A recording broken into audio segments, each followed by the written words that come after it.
வணக்கம் நேர்களே. நீங்கள் உலகமெங்கும் புறப்பட்டு போய் சகல ஜாதிகளையும் சீஷராக்குங்கள்னு சொல்லி இயேசு நமக்கு கட்டளை இட்டிருக்கிறார். இயேசு கட்டளை ஏற்று பலர் இந்த உலகத்தில் மிஷினரி பணியை செஞ்சுட்டு இருக்காங்க. அப்படி இருக்கிற மிஷினரிகளை வெளிச்சத்துக்கு கொண்டு வருவது தான் இந்த இறுதி கட்டளை நிகழ்ச்சியோட முக்கிய நோக்கமாக இருக்குது. அந்த வகையில் இன்னைக்கு நம்ம ஒரு வித்தியாசமான நேரை நம்ம சந்திக்க போகிறோம். அந்த மிஷினரியை நம்ம சந்திக்கிறதுக்கு முன்னாடி இந்த இறுதி கட்டளை நிகழ்ச்சியை பற்றிய உங்களுடைய கருத்துக்களை எங்களுக்கு எழுதுங்க, தொலைபேசி மூலமாக தெரிவிக்கலாம். இப்படி நீங்கள் இந்த கருத்துக்களை எங்களுக்கு தெரிவிக்கும் போது இதன் மூலமாக இந்த ப்ரோக்ராமை இன்னும் நல்லா எடுத்து போகிறதுக்கு எங்களுக்கு ஒரு நல்ல வாய்ப்பு அமையும். இப்போ நேரடியாக நம்ம மிஷினரி கிட்ட பேசுவோம். Hello, praise Lord brother. Praise Lord brother. உங்களுடைய ஃபேமிலி பேக்ரவுண்ட் அதெல்லாம் கொஞ்சம் எங்களுக்கு சொல்லுங்க பிரதர். என்னுடைய பேர் இமானுவேல் ரஞ்சித் சிங். சரி. நான் ஒரு கிறிஸ்தவ குடும்பத்துல தான் பிறந்தவன். சரி.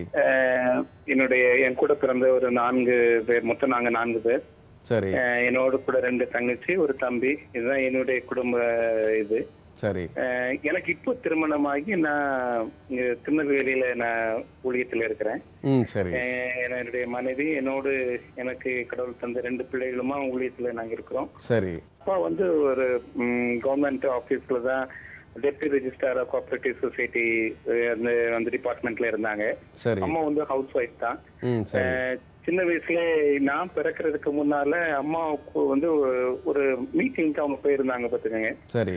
அது வந்து ஒரு பிஷப் அஸ்ரியா அவனுடைய 75வது ஆண்டு அந்த ஒரு விழா. அது அதாவது அவர் மறைந்த 75 ஆண்டுகள் ஆனதை வந்து கொண்டாடி அவர் வந்து, ஏன்னா இந்திய மிஷினரி சங்கம் என்று சொல்லப்படுகிற அந்த ஊழியத்தை தொடங்கி வச்சவர் அவர் தான்.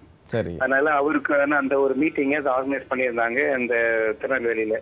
சரி. அப்ப அவங்களுக்கு திருமணம் ஆகல. அந்த மீட்டிங் அவங்க கலந்து முடிச்சு வெளியே வரும்போது அவங்களுக்குள்ள ஒரு பெரிய பாரம். இப்படிப்பட்ட ஒரு உன்னதமான பணி செய்த ஒரு தேவனுடைய மனுஷனை போல ஆண்டவரை எனக்கும் நீர் ஒரு குழந்தையை தருவீர், ஆனா அது ஆண் குழந்தையா இருக்குமானா அது அவங்களுடைய ஊழியத்துக்கு நான் ஒப்பு கொடுக்குறேன்னு சொல்லி அவங்க தீர்மானிச்சாங்க.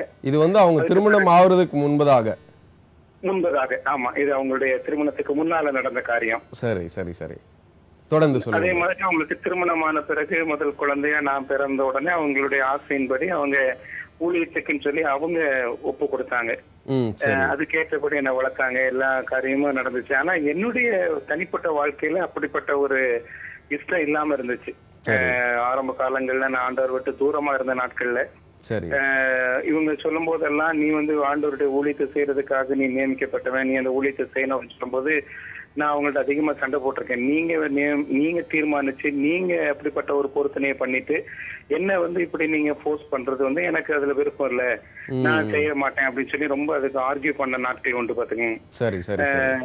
ஆனா ஆண்டவர் வந்து நம்ம எரேமியா 1வது அதிகாரம் 5ஆம் வசனத்துல நம்ம வாசிக்கிறத போல, என்னுடைய கற்பத்திலே அவர் நம்மளை முன் அறிந்த ஆண்டவர், அவர் வந்து நம்மளை வந்து உருவாக்குனவர்ங்கிறத அவர் உறுதிப்படுத்தினதை நான் உணர ஆரம்பிச்சேன். ஏன்னா என்னுடைய கல்லூரி இறுதி ஆண்டுக்குள்ள நான் வரும்போது ஆண்டவர் எனக்கு கொஞ்சம் கொஞ்சமா பிடிக்க ஆரம்பிச்சதை நான் உணர்ந்தேன் பாத்துக்கேன். அப்போ நான் வந்து எங்களுடைய அப்பாவுடைய பணி நிமித்தமாக நான் ஈரோட்ல இருக்கிற வாசகிங்கிற கல்லூரியில நான் படிச்சுட்டு இருந்தேன். நான் அப்போ கல்லூரி என்னுடைய இறுதி ஆண்டுல இருக்கும்போது அந்த பகுதியில ஒரு கிதியோனியர் முகாம் சொல்லி நண்பர் சுவிசேஷ ஜெப குழுவினுடைய கூட்டம் ஒண்ணு நடந்தது. அந்த கூட்டத்துலதான் செய்தி கொடுக்கறதுக்கு வந்திருந்த ஸ்டான்லி பிரின்ஸ் அண்ணன் மூலமா ஆண்டவர் என்னோடு கூட திரும்பமா இடைப்பட்டார். நான் ஆரம்ப காலங்கள்ல ஒரு 9ஆப்பு அந்த மாதிரி படிக்கிற நாட்கள்ல நான் ஆண்டவரை ஏற்றுக்கொண்டு நான் வந்து ஊழியத்துல எல்லாம் நான் நல்ல இன்வால்வ் இருந்த காலங்கள் உண்டு. ஆனா அதுக்கு பிறகு என்னுடைய ஐக்கியம், என்னுடைய சகவாசம் எல்லாமே சரியானபடி இல்லாதனால திரும்பமா பின்மாற்றத்துக்கான ஒரு சூழ்நிலைக்காக நான் போயிட்டேன். ஆனா அந்த கல்லூரி வாழ்க்கையினுடைய இறுதி நாட்கள்ல, இறுதி கட்டத அந்த 3rd year end of the டேஸ்ல ஆண்டவர் திரும்பமா என்ன பிடிச்சு அவருடைய ஊழிய அழைப்பு எனக்கு உறுதிப்படுத்தினார். அதுல கிதியோனுடைய லைஃப்ல இருந்து முதல் நாள் கூட்டத்துல திரும்பமா என்னுடைய ரட்சிப்பை நான் புதுப்பிச்சேன். கடைசி நாள் கூட்டத்துல வந்து அவங்க பேசும்போது கிதியோனுடைய லைஃப்ல இருந்து பேசினாங்க. அப்ப எனக்குள்ள ஒரு பெரிய கேள்வியோடு உட்கார்ந்துருந்தேன். அதுக்கு ஏற்ற பதில் மாதிரி அந்த கூட்டத்தினுடைய முடிவு இருந்துச்சு பாத்தீங்க. ஏன்னா அவங்க அதுல கேட்ட ஒரு கேள்வி வந்து, அவங்க சொன்ன அந்த பதில் வந்து எனக்குள்ள இருந்த கேள்வி என்னதுன்னா, இவ்வளவு பெரிய உன்னதமான பணியை செய்யறதுக்கு எனக்கு தகுதி இருக்குதா, எனக்கு வந்து இது நான் அந்த அளவுக்கு நான் தகுதி உள்ளவங்க இல்லையே அப்படின்னு சொல்லி நான் உட்கார்ந்துருக்கும் போதுதான் கிதியோனுடைய லைஃப்ல இருந்து அவங்க எடுத்து பேசினது, உனக்கு இருக்கிற இந்த பலத்தோட இப்போ உன்னை அனுப்புகிறவர் நான் அல்லவாங்கிற அந்த வசனத்தை வச்சு அந்த தேவனுடைய மனுஷன் பேசினார்.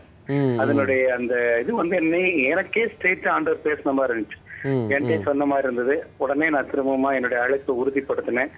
நான் ஊழியத்துக்கு என்ன ஒப்பு கொடுத்து நான் புறப்பட்டு என்னுடைய கல்லூரி படிப்பு முடிச்ச உடனே புறப்பட்டு வந்தேன் பார்த்துக்கங்க. இப்போ நீங்க இந்த காலகட்டத்துல, அதாவது நீங்க இப்போ ஊழியத்துக்கு போகணுன்ற ஒரு அழைப்பு உங்களுக்கு கிடைச்சிருச்சு. ஆனா இந்த அழைப்பு வந்து நீங்க வந்து இப்படி ஊழியத்துக்கு போறேன்னு சொன்ன உடனே உங்களுடைய குடும்பத்துல இருக்கவங்களாம் அதை ஏற்றுக்கிட்டாங்களா? எப்படி அவங்க இதை பார்த்தாங்க பிரதர்? அதாவது எங்களுடைய அம்மா வந்து அதுல ரொம்பவே ஆழமான ஒரு அர்ப்பணத்துல இருந்ததுனால ஆரம்ப நாட்கள்ல எது செஞ்சாலும் அவங்க வந்து அதை வந்து ஸ்பிரிச்சுவலா இது பண்ணிடுவாங்க. அதான் நான் எனக்கு உதாரணத்துக்கு என்னுடைய பேர் நான் சொன்னது போல இமானுவேல் ரஞ்சித் சிங்கிற பேர் வந்து, ரஞ்சித் சிங்கிறது வந்து எங்க தாத்தா வச்ச பேரு, அம்மாவுடைய அப்பா. அவங்க வந்து ஒரு பெரிய கிரிக்கெட் லவர். அவங்க இந்த ரஞ்சித் சிங்கிறது இந்த ரஞ்சித் டிராஃபி அந்த அசோசியேட்டடான நேம். அது அவர் அந்த ரஞ்சித் சிங் பேரை வச்சுதான் இருந்தது. அதனால அவங்களுடைய ஆசை என்னன்னா, நான் ஒரு பெரிய கிரிக்கெட்டரா மாறணும், நான் என் பேரனுக்கு பேட் கிட்டலாம் தூக்கிட்டு போகணும் அப்படின்னு பேசுவாங்க. ஆனா அதுக்கேற்ற மாதிரி நானும் காலேஜ்ல எல்லாம் கிரிக்கெட் டீம்ல எல்லாம் இருந்தேன். ஆனா எப்ப பார்த்தாலும் இந்த கிரிக்கெட் கமெண்ட்ரி இதை கேட்டுட்டு இருக்கும் போது எங்க அம்மா அடிக்கடி சொல்லுவாங்க, உன்னை பந்து பொறுக்கி போடுறதுக்கு ஒன்னும் நியமிக்கலடா, ஆண்டவர் வந்து உன்னை ஊழியத்துக்கு அழைச்சிருக்கிறார், நான் அதுக்குதான் உன்னை ஒப்பு கொடுத்துருக்கிறேன் அப்படிம்பாங்க. அப்படிங்கும்போது அவங்க அந்த நாட்கள் அவங்களுக்குள்ள இருந்த ஒரு பெரிய ஆசை என்னன்னா, ஐயரா போனோம் அப்படின்னு, அதாவது போதக பணிக்கு போனோம் அப்படின்னு சொல்லி. அதனால அவங்க என்ன சொன்னாங்கன்னா, நீ அந்த மாதிரி போனோம் அப்படின்னு சொல்லிட்டு இருந்தாங்களா, சொல்லிட்டு எனக்கு கிட்டார் படிக்க வச்சாங்க. அவங்க கிட்டார் படிக்கிறதுக்கு சொல்லும் போது நான் சொல்லுவேன், எங்கேயாவது அங்கி போட்டு கிட்டார் போடுற ஐயரை பார்த்திருக்கீங்களா? அதனால நான் கிட்டார் எல்லாம் படிக்க மாட்டேன்னு அவங்கள்ட்ட தயார் பண்றது. அதாவது மொத்தத்துல நான் ஊழியத்துக்கு போக கூடாதுங்கிறதா என்னுடைய எண்ணம். அதனால அப்படி சொல்றது. அப்ப சொல்லுவாங்க, இல்ல அது நீ படிக்கணும் அப்படிம்பாங்க. அப்போ அவங்களுக்காக வேண்டாம் வெறுப்பா நான் படிச்சேன் பாத்துங்க. அப்புறம் டைப் ரைட்டர் படிக்கணும் இருப்பாங்க. எங்கேயாவது ஐயா டைப் படிச்சு அவரு லெட்டர் அனுப்பிட்டு பாரா பாத்திருக்கீங்களா, அவருக்கு ஆள் வச்சிருப்பாரு அப்படின்னு சொல்லி சண்டை போடுறது பாத்தீங்க. இப்படி ஒரு காலகட்டத்துல ஃபுல்லா ஒரே வீட்டுல இப்படி பிரச்சனைகள் தான் இருந்துட்டு இருந்துச்சு பாத்தீங்க. ஆனா ஆண்டவர் என்ன தொட்டு அவருடைய ஊழியத்துக்கு கொண்டாந்து அவருடைய சூழ்நிலைக்குள்ள வர ஆரம்பிச்ச பிறகு எங்க வீட்டுல எங்க அம்மா வந்து ரொம்ப சந்தோஷமா எடுத்துக்கிட்டாங்க. ஏன்னா அவங்களுக்கு வந்து ஒரு பெரிய சந்தோஷம், ஆண்டவர் வந்து நம்முடைய குடும்பத்திலையும் இப்படிப்பட்ட ஒரு பெரிய இதை செய்வதற்கு ஒரு வாய்ப்பு கொடுத்தாரு அப்படின்னு சொல்லி. ஆனா எங்க அப்பா வந்து இதுல வந்து எந்த விதத்திலுமே அவங்களும் இது பண்ணல. அவங்க எதுக்குனாலும் அவங்க ஓகேங்கிற மாதிரிதான் அவங்க இருந்தாங்க பாத்துக்கீங்க. அதனால குடும்ப சூழ்நிலையில பிரச்சனை வரல. ஆனா என்ன அனுப்பி வைக்கும் போது அவங்களுக்கு ஒரு பெரிய மன அழுத்தம் வந்துச்சு. அன்னைக்கு ஒரு பெரிய அது வந்து ஒரு பெரிய பாரமான நாள் மாதிரி இருந்துச்சு. அன்னைக்கு ரொம்ப அழுது எல்லாம் அது ஒரு கஷ்டமான பிரிவா இருந்துச்சு. ஆனா வீட்டுல இருந்து எனக்கு எதிர்ப்புங்கிறது எனக்கு கிடைக்கிறது இல்ல பாத்துக்கீங்க. என்னுடைய வாழ்க்கையில என்னுடைய வீட்டார் வந்து எனக்கு ஒரு பெரிய என்கரேஜிங் ஃபோர்ஸ் தான். என்னை வந்து உற்சாகப்படுத்தி இந்த ஊழியத்தின் பாதையில என்ன அவங்க நிறைய ஆலோசனை கொடுத்துதான் எனக்கு அவங்க என்ன பூஸ்ட் பண்ணி விட்டதை நான் உணர முடிஞ்சது. ஸோ குடும்ப பின்னணி வந்து, அதாவது எப்படினாலும் நீங்க ஊழியத்துக்கு போகணும், மிஷனரியா போகணும் அப்படின்னும் போது அந்த சைடு உங்களுக்கு ஒரு நல்ல சப்போர்ட் இருந்திருக்கு. அடுத்தபடியா நீங்க ஊழியத்துக்கு போகணும் அப்படின்னோன்னா முதலாவதாக நீங்க ஊழியத்துக்கோ இல்ல மிஷனரி இடத்துக்குன்னு இல்ல அந்த பயிற்சிக்குன்னு போன இடம் எப்படி, அந்த இடத்துல நீங்க எப்படி கால் பதிச்சீங்க? அதுதான் எனக்கு ஒரு பெரிய சவாலா இருந்துச்சு. என்னன்னா, என்னுடைய குடும்ப பின்னணியத்தின் அடிப்படையில எனக்கு வந்து அவங்க வந்து ஒரு மாதிரி ஒரு மிடில் கிளாஸ் ஃபேமிலியா இருந்தாலும் ஒரு கஷ்டம் தெரியாதபடிக்கு என்ன வந்து எங்களுடைய குடும்பத்துல நாங்க வளர்க்கப்பட்டோம். அதனால நான் முதல்ல நான் போய் சேர்ந்த உடனே ஸ்டான்லி பிரின்ஸ் அந்த அண்ணன் உங்களிடத்துல சொன்னது போல அந்த ஊழியத்தில் வர்றதுக்காக உதவியா அந்த ஆண்டவருடைய பணியை செஞ்சுட்டு இருந்த அந்த தேவனுடைய மனுஷன் கீழே தான் என்ன முதல்ல ஒரு பயிற்சிக்கு அனுப்புனாங்க. நீங்க முதல்ல அவங்க கூட இருந்து நீங்க உங்களுடைய பணியை ஆரம்பிங்க, அதுக்கு பிறகு உங்களுக்கு மற்ற பொறுப்பு ட்ரைனிங் அனுப்புவோம் அப்படின்னு. அதனால முதல்ல நான் போய் சேர்ந்தது வந்து ஸ்டான்லி பிரின்ஸ் அண்ணனுடைய பணி செய்த திருச்சியில இருந்த யூத் டிபார்ட்மெண்ட்ல என்ன அனுப்புனாங்க பாத்துங்க. எனக்கு அது ரொம்ப சந்தோஷமா இருந்துச்சு. ஏன்னா அண்ணன் ரொம்ப கண்டிப்பா இருப்பாங்க.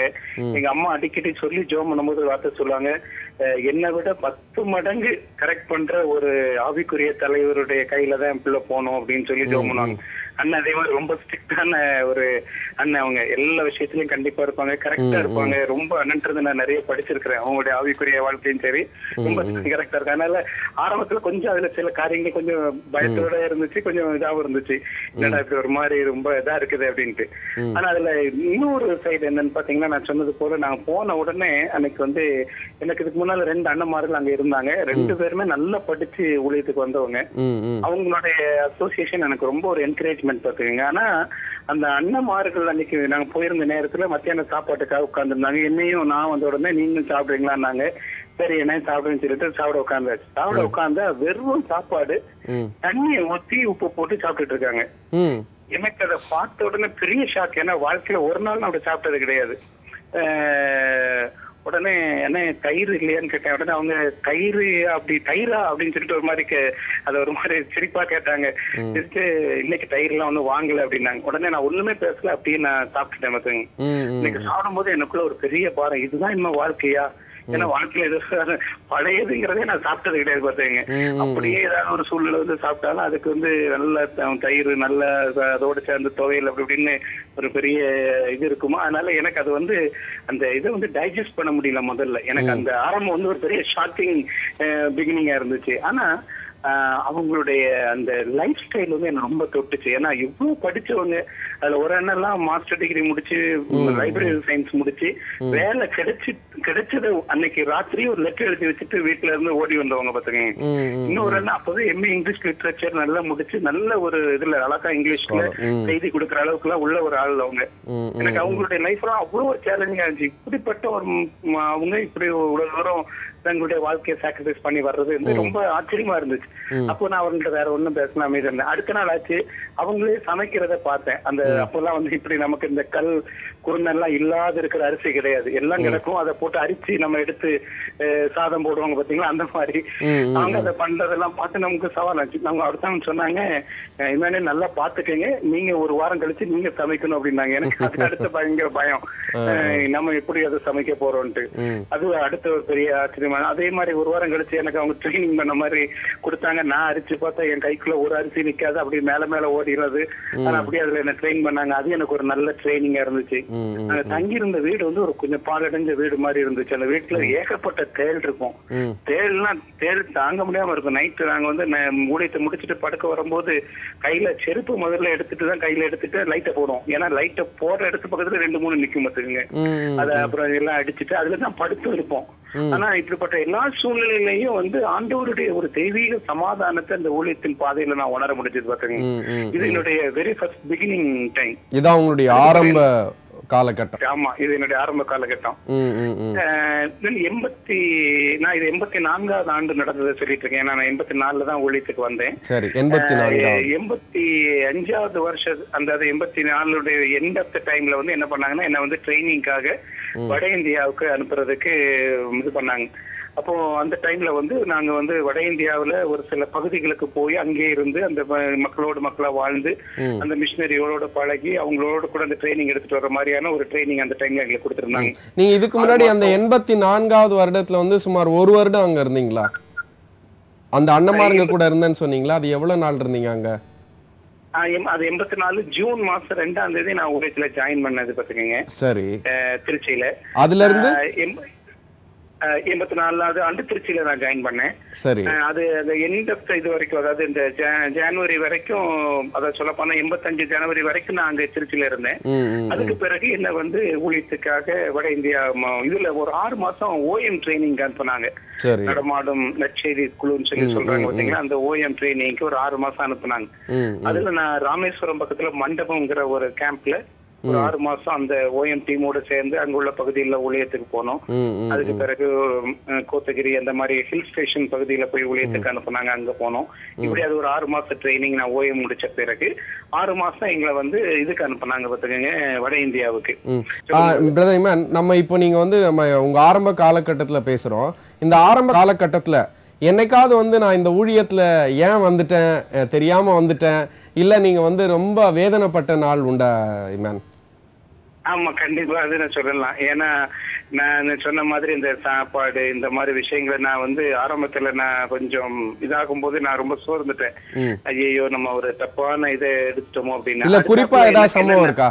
இதுல குறிப்பா ஏதாவது சொல்லக்கூடிய சம்பவம் ஏதாவது இருக்கா? இதுல நான் இந்த நேரத்துல வந்து ரொம்ப வருத்தப்பட்டேன் அப்படின்னு குறிப்பா ஏதாவது சம்பவம் ஞாபகம் இருக்கா உங்களுக்கு? இருக்குது பிரதர். அதுல என்னன்னா, ஒரு தடவை என்னாச்சுன்னா, நான் சமைச்சு சாப்பிடுறதுக்கு எனக்கு ஒரு சூழ்நிலை இல்லாம ரொம்ப ஒரு, அதாவது கையில பணமும் கிடையாது, ரொம்ப ஒரு நெருக்கம். அந்த நேரத்துல வெளியும் சொல்ல முடியாத ஒரு சூழ்நிலை வந்துச்சு. அப்படி இருக்கும்போது நான் என்ன பண்ணிட்டேன், அப்ப வீட்டுக்கு ஒரு கடிதம் எழுதிட்டேன். என்ன எழுதினேன்னா, நீங்க வைக்கிற அந்த சண்டே, அது ஒரு சண்டே, ஒண்ணும் கையில காசு இல்ல, சாப்பாட்டுக்கும் வழி இல்ல, கூட இருந்த அண்ணன்மாருக்கும் இல்ல. அப்படிப்பட்ட சமயத்துல ஒரு லெட்டர் எழுதிட்டேன், இப்படி நீங்க வைக்கிற அந்த கறி குழம்பினுடைய வாசனை எனக்கு இங்க வரைக்கும் வருது அப்படின்ற மாதிரி ஒரு வார்த்தை எழுதிட்டேன் அந்த லெட்டர்ல. அவ்வளவுதான். அதாக்குல எங்க வீட்டுல எல்லாரும் ரொம்ப சோர்ந்து போய் வந்துட்டாங்க. வந்துட்டு நீ உடனே அப்ப நீ வேணா இது உனக்கு கஷ்டமா இருக்குன்னா நீ வேணா ஐயர் படிக்கிற அந்த போதக ஊழியத்துக்கு நான் உன்னை வீட்டுக்கு அனுப்புறேன் வா அப்படி இப்படின்லாம் ரொம்ப அவங்க ரொம்ப என்ன ஆயிடுச்சுன்னா அவங்களால தாங்க முடியாம அப்படி சொல்ல ஆரம்பிச்சிட்டாங்க. உடனே நான் ஆனா அந்த சமயத்துல எனக்கு வந்து ஒரு நல்ல ஒரு இது என்னன்னா, நான் அந்த இடத்துல ஆண்டவர் என்ன பலப்படுத்தினதை உணர்ந்தேன். என்னன்னா நம்ம வந்து கொஞ்சம் மாம்சிகத்துல இது பண்ணிட்டதை அவங்கள்ட்ட சொல்லி நான் கொஞ்சம் இது பண்ணி எழுதிட்டேன். நீங்க ஏன்னா நீங்க அப்படி வைக்கும் போது சண்டே வந்தோன்னே எனக்கு அது ஞாபகம் வந்துட்டு போதா குறைக்கு இன்னைக்கு நான் வேற அப்படி சாப்பாடு இல்லாம இருந்தோன்னே எனக்கு அந்த இது வந்துட்டு அதனால நீங்க அப்படிலாம் ஒண்ணு நீங்க அனுப்ப நான் இப்ப சந்தோஷமா தான் இருக்கிறேன், நீங்க ஒண்ணு கவலைப்படாதீங்கன்னு சொல்லி அவங்கள்ட்ட சமாளிச்சுட்டேன் பாத்தீங்க. ஆனா அநேக நாட்கள் வந்து எங்களுக்கு ஏன்னா அப்போ ஆரம்ப நாட்கள் வந்து நண்பர் ஜெபக்குழுல வந்து ரொம்ப ஒரு கம்மியான ஒரு சேலரி சிஸ்டம் தான் இருந்துச்சு. அப்போ வந்து ரொம்ப கஷ்டமான ஒரு சூழ்நிலை தான் எல்லாருக்குமே இருந்தது. அதுல வந்து அந்த சூழ்நிலையில அதை சமாளிச்சு வர்றது வந்து ஒரு பெரிய சவால் தான். அந்த சவால் மத்தியில ஆண்டவர் எங்களை வந்து அப்போ நல்ல எங்களை மோடுக்குள்ளதான் உணர முடிஞ்சது.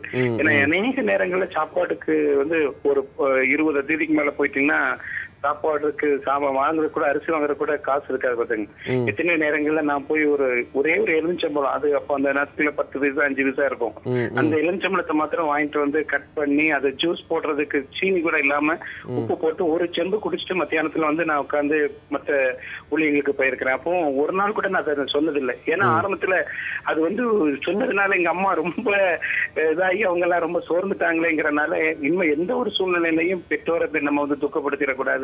அவங்க ஒரு சந்தோஷத்தோட என் பிள்ளை ஒரு பெரிய ஊழியத்துக்கு போயிருக்கிறான், ஆண்டவருக்காக பெரிய காரியம் செய்ய போயிருக்கிறாங்கிற இடத்துல நான் அவங்களை இப்படி பண்ணிட்டேன்னு சொல்லி எனக்கு ஒரு பெரிய இதாயிருச்சு பார்த்தீங்க.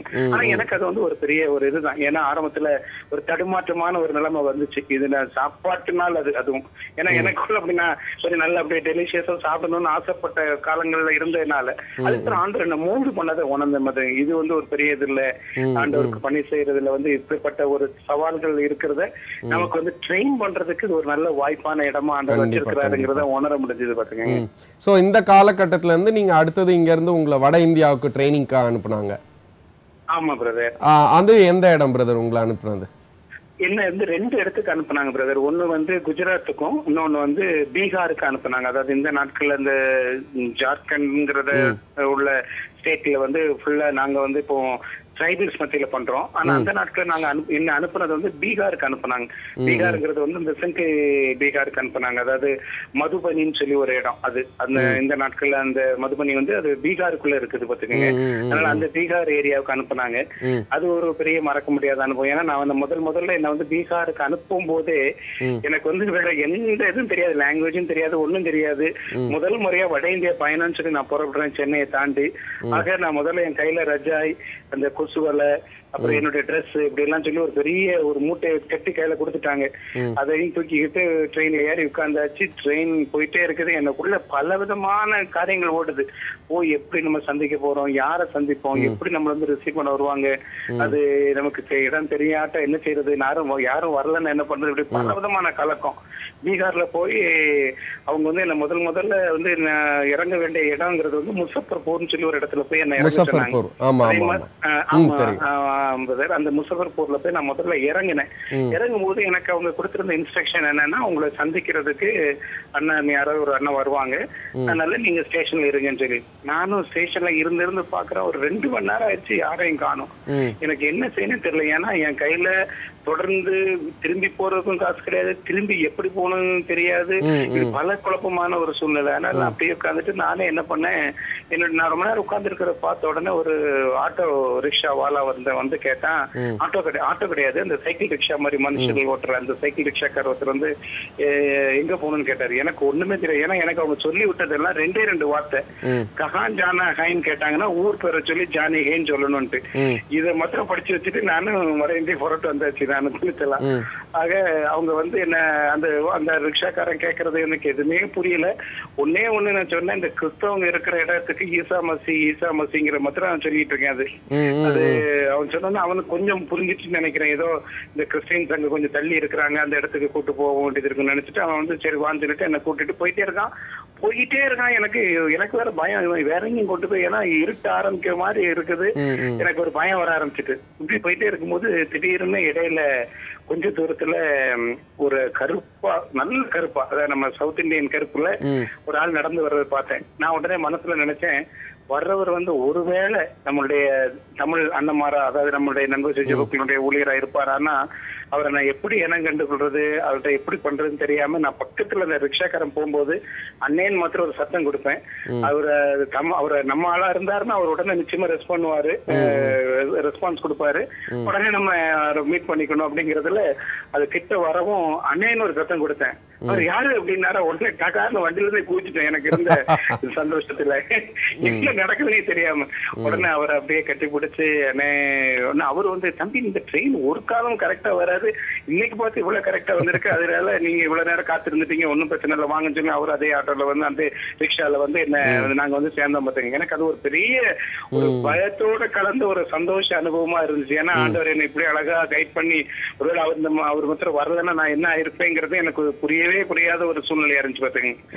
அந்த இடத்துல நான் கொஞ்ச நாள் அங்கே ட்ரைனிங் எனக்கு கொடுத்தாங்க, ரொம்ப நல்லா இருந்துச்சு. ஒரு மறக்க முடியாத அனுபவங்கள் இருந்தது. பீகாரினுடைய அந்த ஊழியத்தை ஒருங்கிணைக்கிற ஒரு ஆபீஸா இருந்தது. அந்த பகுதியில தான் இருந்து எப்படி எல்லாம் ஊழியம் நடக்குது, என்ன மாதிரியான மக்கள் மத்தியில் நம்ம பணி செய்கிறோம், கடித பின்தொடர் பணி எப்படி செய்யறோம் அப்படின்னு சொல்லி பல பகுதிகளா எங்களை கூட்டு போய் அந்த ஊழியத்தினுடைய காரியத்தை விளக்கி காமிச்சாங்க. அதுல மறக்க முடியாத அனுபவங்கள் அநேக இருந்துச்சு. அதுல குறிப்பா முத்துமணின்னு சொல்லி ஒரு அண்ணனை நான் சந்திச்சது என்னுடைய வாழ்க்கையில மறக்க முடியாத ஒரு அனுபவம். முத்துமணி ஒரு நார்த் இந்தியனா? இல்ல, அவர் ஒரு தமிழ் ஊழியர். அங்க போய் தாருங்கிற ஒரு மக்கள் கூட்டத்தின் மத்தியில இருந்து பணி செய்தார் பாத்துக்கங்க.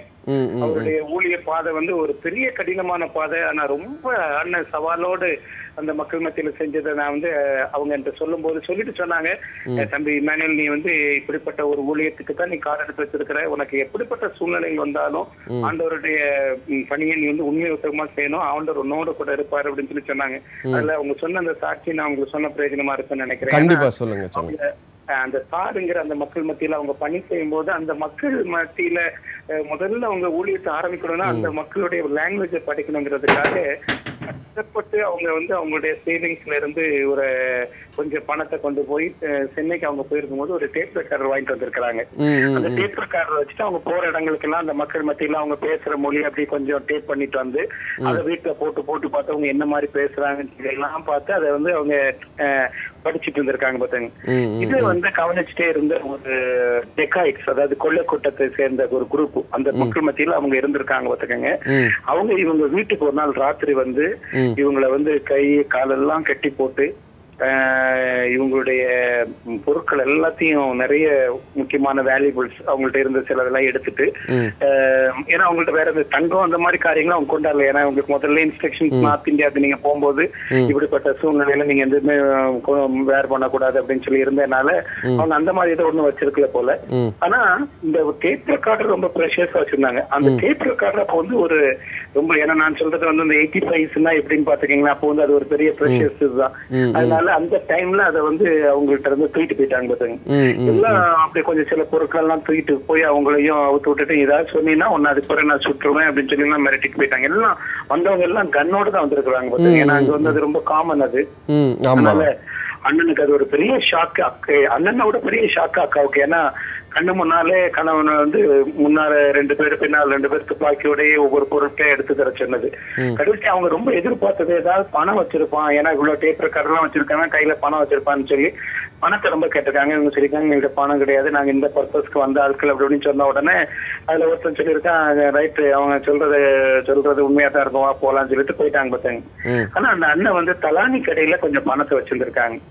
அது இந்த மாதிரி தன்னுடைய இதுல உள்ள சேவிங்ஸா கொஞ்சம் சேர்த்து, ஏன்னா வேற எங்கேயும் பேங்க்லயும் போட முடியாது, அவங்க இருந்த இடம் அப்படிப்பட்ட ஒரு இன்டீரியர் பிளேஸ்ங்கிறதுனால அவங்க தலானிக்குள்ள அந்த பணத்தை வச்சிருந்திருக்கிறாங்க. ஆக அவங்க என்ன பண்ணாங்கன்னா அடுத்த நாளே அவங்க சொன்ன சாட்சி, இந்த பணம் எப்படி அவங்க கைக்கு போகாம தப்பி வச்ச ஆண்டவர் இது நமக்கும் உரியது கிடையாதுங்கிறத எனக்கு உணர்த்தினாரு. அதனால உடனடியா அதை நான் தலைமைச் செயலகத்துக்கு அனுப்பி வச்சு இந்த பணத்தை நீங்க ஊழியத்துக்கு வேற ஏதாவது ஒரு பகுதிக்கு தேவைக்கு பயன்படுத்துங்க அப்படின்னு சொல்லி நான் அனுப்பி வச்சேன்னு சொன்னாங்க. எனக்கு அவங்க சொல்லும்போது ஒரு பெரிய சவாலா இருந்துச்சு. இப்படிப்பட்ட அர்ப்பணிப்போடு போன ஊழியர்கள் அந்த பயங்கரமான இந்த ஒரு டெக்காய்ட்ஸ் மத்தியிலையும் துணிஞ்சு அந்த இடத்துலயே இருந்து ஆண்டோட ஊழியத்தை செய்யணும்னு சொல்லி இருந்தவங்க அவங்க கடைசி வரைக்கும் அங்கே இருந்தாங்க பாத்துங்க. அந்த மக்கள் மத்தியில இருந்து ஒரு பெரிய சாதனையை செஞ்ச ஒரு அண்ணன் அவங்கள நான் நேரடியா பாத்துருக்கிறேன். எனக்கு ஒரு பெரிய சவால். இவங்க எல்லாம் அந்த நாட்கள்ல எனக்கு சொன்ன சாட்சிகள் எல்லாம் ஒரு பெரிய சவாலா இருந்துச்சு பாத்துக்கங்க. பிரதர் இமான், அதே மாதிரி இப்ப நீங்க தனிப்பட்ட விதத்துல ஏதாவது ஒரு நபரையோ இல்ல உங்களுக்கு நம்ம சம்பவித்த சம்பவங்கள் ஏதாவது இருக்கா நீங்க பர்சனலா? எனக்கு நான் சந்தித்த காரியங்கள் இதுக்கு அடுத்ததுல நான் சொல்லணும்னு நினைச்சேன். அதாவது என்னன்னா, நான் உடனே எனக்கு வந்து அடுத்தது மதுபனிக்கு சொல்லி என்ன ட்ரைனிங்காக அனுப்புனாங்க பாத்துக்கங்க. சரி. நான் போய் அந்த இடத்துல சேர்றதுக்கு முன்னால என்கிட்ட சொன்னாங்க, நீங்க மதுபனி போய் இறங்கின உடனே உங்களை ரிசீவ் பண்றதுக்கு அங்க அண்ணன்மார்கள் ஒரு குடும்பம் அங்க இருக்கிறாங்க, அந்த குடும்பம் வந்து உங்களை ரிசீவ் பண்ணிடுவாங்கன்னு சொல்லி சொன்னாங்க. ஆனா நான் போய் இறங்கின அந்த சமயத்துல என்ன ஆச்சுன்னா, அந்த அண்ணனுடைய அந்த அந்த குடும்பம் வந்து அவங்க புதித திருமணமான ஒரு குடும்பம். அதனால அந்த அக்கா பிரெக்னண்டா இருந்தாங்க.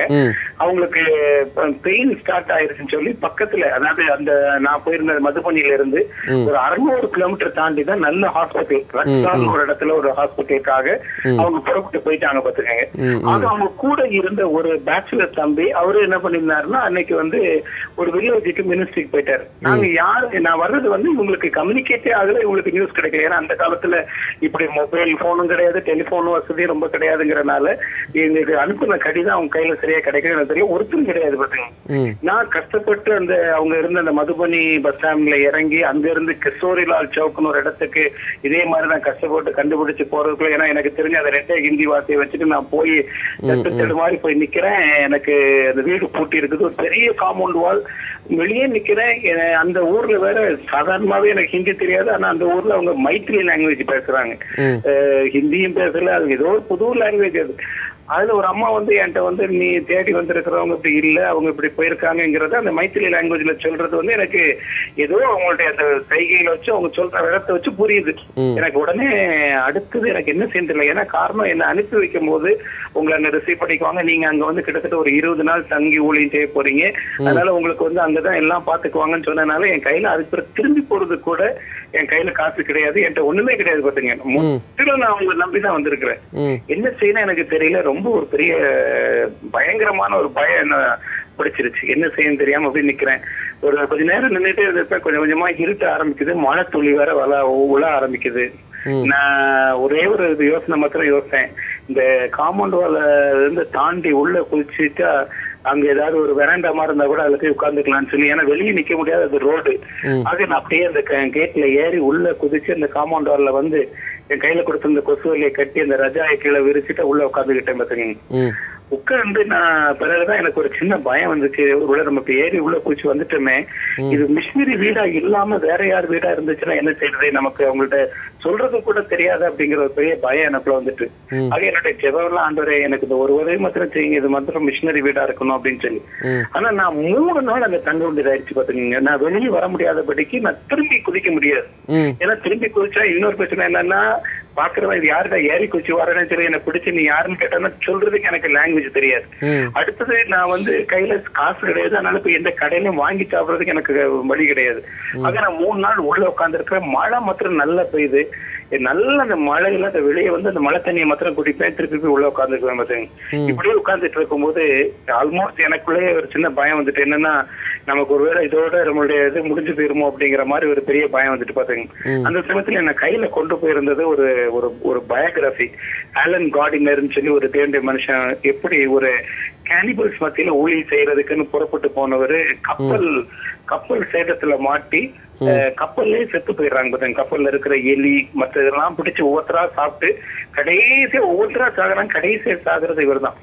அதுல கடைசியா எழுதுறாரு, ஒரு பெரிய சவாலோடும் ஒரு பெரிய நோக்கத்தோடு நான் புறப்பட்டு வந்தேன். ஆனா நான் இன்னைக்கு தண்ணி எனக்கு குடிக்கிறது கூட வழி இல்லாதபடி நான் இன்னைக்கு சாகுறேன். ஆனா இவங்க வந்தா எப்படி வரணும், எந்த டைமை செலக்ட் பண்ணணும்னு சொல்லி அந்த ரூட் ஒரு அழகான இதை அவருடைய டைரியில எழுதிட்டு ஒரு வார்த்தையோட அதுல முடிச்சிருந்தார். தண்ணி இல்லாம நான் சாகுறேன்னு சொல்லி ஒரு வார்த்தை எழுதியிருந்தார் பாத்தீங்களா. அதை படிக்கும் போது ஆண்டவர் எனக்கு உணர்த்தினது, அவருக்கு முன்னால் ஒரு திறந்த நீர்ப்பரப்பு இருந்துச்சு, நான் அவங்களாம் உப்பு தண்ணி அதனால அவர் குடிக்க முடியல, ஆனா உனக்கு நான் வந்து இப்போ நல்ல தண்ணியாவது கொடுத்துட்டு இருக்கேன் பாரு அப்படின்னு சொல்லி எனக்கு ஆண்டவர் உணர்த்தின மாதிரி இருந்துச்சு. நான் அது ரொம்ப ஆண்டவர் அற்புதம், நான் ஸ்தோத்திரம் பண்ணேன். ஏன்னா ஒருவேளை அந்த தண்ணி அன்னைக்கு மழை மாத்திரம் பெய்யாம இருந்துச்சுன்னா அந்த நாட்கள்ல எனக்கு குடிக்கிறதுக்கும் தண்ணி கிடையாது, சாப்பிடறதுக்கும் சாப்பாடு கிடையாது, ஒரு பெரிய இதுல மாட்டிருப்பேன் பாத்தீங்க. ஆனா என்ன ஆச்சுன்னா கரெக்டா 3ஆவது நாள் இந்த நான் சொன்ன பாத்தீங்களா, அந்த ஒரு பேச்சுலரா இருந்த ஒரு பிரதர் ஒருத்தர் அவங்க கூட ஃபேமிலியில இருந்தாங்கன்னு, அவங்க வில்லேஜுக்கு போயிருந்தவங்க, வில்லேஜ்ல இதே மாதிரி மழை பெஞ்சதுனால காட்டாறு வந்து அவங்க வில்லேஜ்ல இருந்து இங்க இந்த ஏரியாவுக்கு வர முடியாதபடிக்கு மாட்டி அவங்க அங்க மாட்டிக்கிட்டாங்க பாத்துங்க. அங்க அவர் கடைசியில அவங்க இது பண்ணி கஷ்டப்பட்டு வந்து கதவை திறக்கிறாங்க. கதவை திறக்கிற சத்தம் கேட்டோன்னு நான் போய் ஒளிஞ்சுக்கிட்டேன். என்னுடைய ஜெபம்லாம் அந்த ஒரே ஒரு ஆண்டவரே, வீடு மாத்திரம் மிஷினரி வீடா இருந்துட்டோம் சுவாமி, எனக்கு வேற யாரும் இருந்தா எனக்கு இப்ப இருக்க ஜீவன் கூட இல்ல, நான் உங்கள்கிட்ட சொல்லவும் முடியாது, நான் அடி வாங்கவும் முடியாது அப்படின்னு சொல்லி. அதே மாதிரி திறந்தது பாத்தீங்கன்னா அந்த அண்ணன் அவங்க நம்ம தமிழ் ஆளுங்கிறதுக்கான அறிகுறியோட இருந்து கருப்பு நிறத்துல இருந்த உடனே அப்படியே ஓடி போய் அண்ணேன்னு சொல்லி கட்டி பிடிச்சு அழுதேன். அந்த ரொம்ப அப்புறம் சிக்காயிட்டேன் பார்த்துங்க. ஆனா அந்த நாட்கள்ல இது வந்து எனக்கு வந்து ஒரு மறக்க முடியாத அனுபவமாகவும், அதோடு கூட இது ஒரு பெரிய ஒரு படிப்பினையா இருந்துச்சு. அதாவது வட இந்தியாவுல ஊழியர்கள் எவ்வளவு கஷ்டத்தின் மத்தியில எப்படிப்பட்ட சூழ்நிலைகளுக்குள்ள அவங்க போறாங்க, போய் இந்த ஊழியங்களை நிறைவேற்றுறாங்க. இதுல நம்ம வந்துட்டு போற ஒரு ட்ரைனிங் பீரியட்ல நம்ம அப்படி சோதரக்கூடாதுங்கிறத அந்த நாட்கள் ஆண்டவர் எனக்கு கற்றுக் கொடுத்தாரு. இந்த இப்ப நீங்க இந்த இடத்துல சுமார் ஒரு 20 நாள் நீங்க அதுக்கப்புறம் அவங்க கூட செஞ்சீங்க. இங்க இருந்து அடுத்தது உங்களுடைய பயணம் எப்படி இருந்தது? எந்த இடத்துக்கு உங்களை அனுப்புனாங்க? அங்க நீங்க சந்திச்ச ஏதாவது சம்பவங்கள், அதாவது ஊழியத்துல, அதாவது இது வந்து எனக்கு நடந்த அற்புதமா இருந்தது, இந்த மனிதன் என்னுடைய வார்த்தையை கேட்டு இயேசு கிறிஸ்துவை ஏத்துக்கிட்டான், இல்ல இப்படிப்பட்ட ஜாதி ஜனங்கள் வந்தாங்கன்னு அப்படிப்பட்ட ஏதாவது சம்பவங்கள் இருக்கா? அது வந்து ஏன்னா நான் அந்த நாட்கள் எனக்கு லாங்குவேஜ் தெரியாம எனக்கு ஒரு எக்ஸ்போஷருக்காகத்தான் அனுப்புனதுனால அந்த சூழ்நிலைகள்ல வந்து எனக்கு வந்து மற்ற மக்கள் மத்தியில கம்யூனிகேட் பண்றது கூட எனக்கு வழி இல்லாம இருந்தேன் பார்த்துக்கங்க. ஆனா அவங்களுடைய கலாச்சாரங்கள், அவங்களுடைய பழக்க வழக்கங்கள் இதுல நான் படிச்சேன். அங்க இருந்த மிஷினரியோட கூட போகும்போது அவங்களோட கூட மினிஸ்ட்ரிக்கு நான் கூட போனேன் பார்த்துங்க. அதாவது நான் இப்ப இங்க இருந்து இந்த 20 நாளைக்கு பிறகு எனக்கு அடுத்தது என்ன அனுப்புனது வந்து குஜராத்தில் அனுப்புனாங்க, வியாராங்கிற ஒரு இடத்துக்கு, தென் குஜராத் பகுதியில இந்த டாங்கிற டிஸ்ட்ரிக்ட் உள்ள அந்த ஏரியா, சூரத் அந்த டாங் டிஸ்ட்ரிக்ட் அந்த ஏரியாக்கள்ல தான் இப்ப ஊழியர்கள் நடந்துட்டு இருந்த நாட்கள் பார்த்துக்கோங்க. அந்த சமயத்துல அங்க அனுப்பும் போது அங்க இருக்கிற அந்த ஊழியர்களோட நல்ல ஒரு தொடர்போட எப்படி அந்த இன்டீரியர் பிளேசஸ்ல ஊழியம் நடக்குது, எவ்வளவு தூரம் நடந்து போய் ஊழியங்கள் நடக்குது, இத மாதிரி இதெல்லாம் சந்திக்கிறதுக்கும் அவங்களோட கூட அவங்களுடைய அந்த பகுதியில தங்கி, அந்த உதாரணமா சொல்ல போனா குஜராத்ல இருக்கிற அந்த பகுதிகளில் இருக்கிற வீடுகள்லாம் பாத்தீங்கன்னா வெறும் சாணி பூசப்பட்ட வெறும் மூங்கில் தான் செவரா இருக்கும் பாத்துக்கோங்க. அதுலதான் உள்ள படுக்கணும். உள்ள பாத்தீங்கன்னா சார்ச்செட்னு ஒரு பூச்சி இருக்கும். இது கடிச்சதுன்னா அந்த தெள்ளு பூச்சி நம்ம ஊர்ல சொல்லுவோம் பாத்தீங்களா, அந்த மாதிரியான ஒரு பூச்சி. அது கடிச்சதுன்னா ரொம்ப நேரம் வரைக்கும் நமக்கு அந்த சொரியல் இருந்துட்டே இருக்கும். சொரிஞ்சு கையெல்லாம் செவந்து ஆட்டோமேட்டிக்கா ரண மாதிரி ஆயிரும் பாத்தீங்கன்னா. அப்புறம் பயங்கர வேதனை இருக்கும். இதெல்லாம் அந்த லைஃப்ல நான் பார்த்தேன் அவங்களுடைய இது. அதே மாதிரி நமக்கு அவங்க சாப்பாடு எடுத்து வைக்கிற மக்கள், அவங்க ஒரு சாதாரண ட்ரைபல் கம்யூனிட்டி பீப்புள் எல்லாம். அதனால அந்த அவங்களுக்கு ஒரு பெரிய சொத்து செல்வம் சொன்னாலே மாடுகள் தான். அதனுடைய சாணிகள் எல்லாத்தையும் அவங்க எல்லாம் எடுத்து போட்டுட்டு கையை லைட்டா கொஞ்சம் அப்படி கழுவிட்டு திருப்பி நமக்கு சாப்பாடு அதே கையில எடுத்து வைப்பாங்க. கைக்கு மேலே அந்த சாணம் இருக்கிறதுலாம் தெரியும். ஆனா கொஞ்சம் அந்த பக்கத்துல இருக்கிற அண்ணன் சொல்லுவாங்க, தம்பி முகத்தை எந்த விதத்துலயும் நீங்க மாத்தி ஒரு முக பாவனையை காட்டிடாதீங்க, ஏன்னா இப்படிதான் இந்த மக்களை நம்ம வின் பண்ணி இருக்கிறோம். ஏன்னா இவங்களை வந்து அரசாங்கமோ மற்ற யாருமே அவங்கள வந்து நேசிக்கல. ஆனா நம்ம ஊழியர்கள் நம்ம போய் அவங்க மேல அன்பு காட்டி அவங்களை நேசிச்சு அவங்கள்ட்ட இருந்து தண்ணி வாங்கி குடிச்சு அவங்களுடைய சாப்பாடை சாப்பிட்டதுனால இன்னைக்கு அவங்க நம்மளை அப்படி ஓன் பண்ணிருக்காங்க. அதனால நீங்க எந்த சூழ்நிலையிலும் நீங்க மோத்த சொல்லிச்சிடக்கூடாது, வித்தியாசத்தை காமிச்சிடக்கூடாது, நீங்க அவங்களோட இப்படி பழகணும்னு சொன்னாங்க. இப்படிப்பட்ட காலத்துல இதெல்லாம் பார்க்கும்போது ஒரு மிஷினரி வாழ்க்கையினுடைய அந்த ஒரு பெரிய விலைக்கரையத்தை நான் அங்க உணர முடிஞ்சது பாத்துக்கங்க. இது எனக்கு வந்து கிடைச்ச ஒரு எக்ஸ்போஷர் அந்த நாட்கள்ல. அதாவது நான் ஊழியத்துக்குன்னு வந்தேன்னா இப்படிப்பட்டதை நான் வந்து எந்த சூழ்நிலையிலையும் நான் சந்திக்கிறதுக்கு தயாரா இருக்கிறதுக்கு ஆண்டவர் நான் ப்ரிப்பேர் பண்ண ஒரு களமா அதை நான் உணர முடிஞ்சது பாத்துக்கங்க. நீங்க சுமார் எத்தனை வருடம் அங்க இந்த மாதிரி வட இந்தியாவில் ஊழியம் செஞ்சீங்க பிரதர்? வட இந்தியால 6 மாசம் தான் எனக்கு வட இந்தியா ஊழிய அனுபவங்களை கொடுத்திருந்தாங்க. வட இந்தியாவில் 6 மாசம் ஓஎம் இது கொடுத்துட்டு அதுக்கு பிறகு என்ன வந்து யூத் மினிஸ்ட்ரியில தான் என்ன அவங்க எடுக்கும் போது முதல்ல எனக்கு வட இந்தியான்னு சொல்லிதான் என்ன செலக்ட் பண்ணாங்க. ஊழியத்துக்கு தான் என்ன எடுத்தாங்க. ஆனா அப்போ நான் ஏற்கனவே நான் சொன்னேன் பாத்தீங்களா, என்ன வந்து ஸ்டான்லி பிரின்ஸ் அண்ணன் கூட போகும்போது அண்ணன் வந்து என்ன கேட்டாங்கன்னா, இப்படி எனக்கு இந்த இளைஞர்கள் மத்தியில பணி செய்யறதுக்கு எனக்கு இவங்களை கொடுத்தீங்கன்னா நல்லா இருக்கும்னு சொல்லி கேட்டதுனால எனக்கு வந்து அப்புறம் யூத் மினிஸ்ட்ரிக்கு தான் என்ன அப்படியே கொண்டு வந்துட்டாங்க. அதனால அது பிறகு நான் யூத் மினிஸ்ட்ரியில தான் வந்து சாண்ட்லிபன் சன்னனோட கூட நான் ஒரு 6 ஆண்டுகள் பணி செஞ்சேன். அதுக்கு பிறகு அவங்களுடைய காலகட்டத்துக்கு பிறகு அசோக் வேதநாயன் சொல்லி ஒரு அண்ணனோட ஒரு 2 வருஷம் பணி செஞ்சேன். அதுக்கு பிறகு நான் திருச்சியை மையமா வச்சு நான் அந்த பொறுப்பு எடுத்து செய்யறதுக்கும் வட தமிழகத்துக்கு பொறுப்பா ராஜன் ஒரு அண்ணனுமா சேர்ந்து செஞ்சோம். அதுக்கு ஒரு மொத்த யூத் பொறுப்பையுமே நான் எடுத்து செய்யறதுக்கு ஆண்டு எனக்கு உதவி செஞ்சாரு. ஒரு 25 ஆண்டுகள் யூத் மினிஸ்ட்ரியில தான் ஆண்டு என்னை பயன்படுத்தினார் பார்த்துக்கீங்க. பிரதர் இமான், இது வரைக்கும் நீங்க உங்களுடைய வட இந்திய அனுபவத்தை எல்லாம் சொன்னீங்க. இப்போ நம்ம யூத் மினிஸ்ட்ரியை குறித்து பேச போறோம். யூத் மினிஸ்ட்ரி உங்களை பொறுத்த வரைக்கும் யூத்னா என்ன, யூத்தை எப்படி நீங்க சந்திக்கிறீங்க, யூத்ன்னு சொல்லும் போது உங்களுக்கு ஏற்பட்ட பாரங்கள் என்ன, இதை குறித்து சொல்லுங்க பிரதர். யூத் மினிஸ்ட்ரிக்கு நான் வரும்போது ஆரம்பத்து நாட்கள்ல எனக்கு வந்து ஒரு பெரிய சவால். ஏன்னா யூத்ங்கிற ஒரு பெரிய போர்ஸ வந்து இந்த தேசத்துல ஆண்டவர் வந்து என்னையும் நம்பி அவர் கையில கொடுக்குறாரு அப்படின்னு சொல்லி நான் நினைச்சேன். ஏன்னா அதை செஞ்ச சாண்ட்லிபன் இவங்க எல்லாம் அவ்வளவு தூரம் அதை வந்து ஒரு பெரிய பாரத்தோடு அவங்க செஞ்சுட்டு இருந்ததை நான் பார்த்தேன் பார்த்துக்கீங்க. அப்போ அடிக்கடி எனக்குள்ள வர்ற ஒரு பெரிய இது என்னன்னா, இந்த பெரிய இந்த யூத் சேனையை ஆண்டவருக்காக நம்ம வசப்படுத்தணும், இந்த இளைஞர்களை வந்து ஆண்டவர் கூட பக்கம் கொண்டு வரணும் அப்படின்னு சொல்லி நான் யோசிச்சேன் பார்த்துங்க. அதுல எனக்கு ரொம்ப ஆரம்பத்துல சவால் இருந்தது. நான் ஒரு அந்த மினிஸ்ட்ரி ஆரம்பிக்கிற காலகட்டத்துல எனக்கு ஒரு பிரைஸ் ஒண்ணு நான் பார்த்தேன் ஒரு தடவை ஒரு பேப்பர்ல. அது எப்படி போட்டிருந்துச்சுன்னா, youth are not useless but they used less அப்படின்னு போட்டிருந்தது. நான் சொல்ற அந்த இது உங்களுக்கு விளக்கமா இருக்கும்னு நினைக்கிறேன். அதாவது அவங்க வந்து ஒரு யூஸ்லெஸ் ஆட்கள் கிடையாது, ஆனா அவங்க குறைவாகவே பயன்படுத்தப்பட்ட மக்கள் அப்படின்னு சொல்லி அவங்களுக்குன்னு ஒரு பெரிய சவால்கள் இருக்குது, பெரிய ஒரு எதிர்பார்ப்பு இருக்கு, பெரிய ஒரு கனவு இருக்குது. ஒரு காட்டாட்டு வெள்ளம் போல ஓடுற ஒரு பருவம் அது. அது சரியானபடி அதுக்கு இது நம்ம இது பண்ணோம்னா, அதை வந்து நம்ம அணை கட்டணும்னா அதே நீரை நம்ம பயன்படுத்த முடியும் ஆக்கப்பூர்வமான காரியத்துக்கு அப்படிங்கறத நான் உணர்த்தப்பட்டேன் பார்த்தேன். அதனால அப்படிப்பட்ட இந்த யூத் சைக்காலஜி ஆண்டவர்கிட்ட கேட்டேன், ஆண்டவரே எனக்கு இந்த பெரும் சேனையோடு கூட பணி செய்யணும்னா எனக்கு அந்த கிருபையை தாரும் அப்படின்னு சொல்லி. ஆண்டவருடைய கிருபையினால அந்த இளைஞர்களோடு கூட கடந்த 25 ஆண்டுகள் பணி செய்வதற்கும், அநேகரை உருவாக்குவதற்கும், அநேக இளைஞர் கூட்டங்கள் நடத்துவதற்கும், பயிற்சி பாசறைகள் நடத்துவதற்கும், அவங்களோடு கூட இணைந்து வட இந்திய மாநிலங்களுக்கு ஊழிய பயணங்கள் கொண்டு போய் அவங்களுக்கு மிஷனரி தரிசனம் கொடுக்கறதுக்கும், இசை இரவுகள் நடத்தி அவங்களுக்கு இருக்கிற தாளுமைகளை வெளிப்படுத்தி அவங்களை அப்படி ஆண்டோட பணியில பயன்படுத்துவதற்கும் ஆண்டு பலவிதமான ஆங்கிள் ஒரு ஒரு ஒரு இது கொடுத்தாரு பார்த்தீங்க, ஒரு கிருபை கொடுத்தாரு. அதனால ஆண்டோட நான் ஸ்தோத்திரிக்கிறேன். இந்த யூத் மினிஸ்ட்ரி செய்யும் போது உங்களுடைய வயது என்ன, யூத் மினிஸ்ட்ரியை நீங்க சந்திக்க போகும்போது உங்களுக்கு இருந்த, அதாவது நீங்க இது வரைக்கும் சொன்னீங்க அவங்களுடைய பாரங்கள் எப்படியெல்லாம் நீங்க யூத்தை ஹேண்டில் பண்ணியிருக்கீங்கன்னு சொல்லி, இதை நீங்க யூத்துன்னு ஆரம்பிக்கும் போது, அதாவது உங்களுடைய எஃப்எம்பிபிலையும் சரி, நீங்க இருந்த ஆர்கனைசேஷன்ல யூத்துன்னு சொன்னோன்னா உங்களை அந்த இடத்துக்கு அனுப்பிச்சு செஞ்சாங்களா, இல்லை நீங்க தனித்தனியா ஏதாவது குழுவா நீங்க ஃபார்ம் பண்ணி அதுக்கப்புறம் எப்படி நீங்க அவங்கள சந்திச்சிங்க, ஏதாவது தனிப்பட்ட சாட்சிகள் இருந்தா சொல்லலாம். இந்த யூத்தை நான் இப்படி சந்திச்சேன், அது ஒரு பெரிய மாற்றமா அவங்களுடைய குடும்பத்துக்கு அமைஞ்சது, இல்லை சமுதாயத்துக்கு அமைஞ்சது, இப்படிப்பட்ட ஏதாவது சாட்சிகள் இருந்தா சொல்லுங்க பிரதர். சரி பிரதர், நான் நீங்க சொன்ன மாதிரி நான் அந்த பணியை ஆரம்பிக்கும் போது எனக்கு கரெக்டா 21 வயசு. நான் இளைஞர்கள் பணிக்குன்னு சொல்லி நான் கமிட் பண்ணி ஊழியத்துக்கு அடி எடுத்து வைக்கும் போது, அதனால அந்த ஒரு சரியான பருவத்துல வந்து வர்றதுக்கு ஆண்டவர் வந்து என் மேல கிருபை செஞ்சாரு. ஏன்னா நிறைய நேரங்கள்ல காலம் கடந்த பிறகு வந்து நின்று பேசுனா நீங்க எல்லாம் அனுபவிச்சுட்டு வந்திருக்கீங்க அப்படின்னு சொல்ல முடியாதபடிக்கு இந்த சரியான பருவத்தை ஆண்டோட கையில கொடுக்கற ஆண்டவர் உதவி செஞ்சாரு.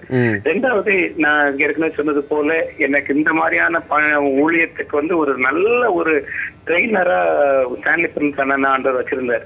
ஏன்னா இங்க வந்து ஒரு டீமை கூட்டு போனாலும் அண்ணன் யார் யாருக்கு என்னென்ன செய்யணும்னு சொல்லி அழகா ஒரு ஸ்லாட் கொடுப்பாங்க.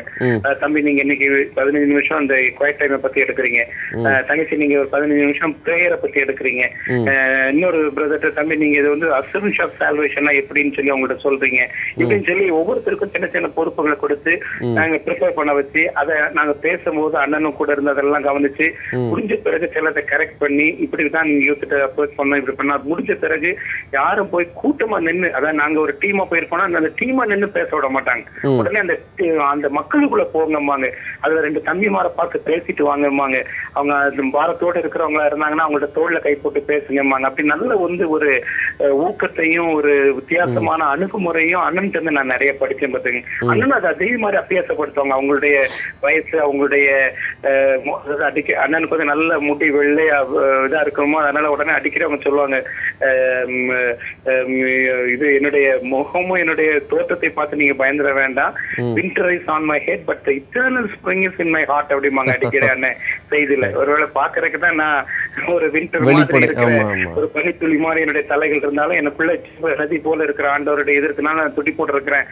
அதனால அடிக்கிறேன். என்ன சொல்லுவாங்க, உங்களுடைய வயசு சொல்லிட்டு 70 இயர்ஸ்னா 70 இயர்ஸ் ஐ எம் யங் அப்படிமாங்க, 65 இயர்ஸ் ஐ எம் யங் அப்படிமாங்க. இப்படிதான் அண்ணன் வந்து அவங்களுடைய இதுல இருக்கும். அதே மாதிரி அண்ணன் ஈஸியா வந்து யூத் அட்டாச் ஆயிடுவாங்க பாத்தீங்க. அவங்களுடைய செய்திக்கு பிறகு அண்ணன் இருந்து பேசும்போது மன விட்டு அவங்களுடைய பிரச்சனைகளை சொல்றது, இதெல்லாம் வந்து எனக்கு ஒரு பெரிய சவாலா இருந்துச்சு.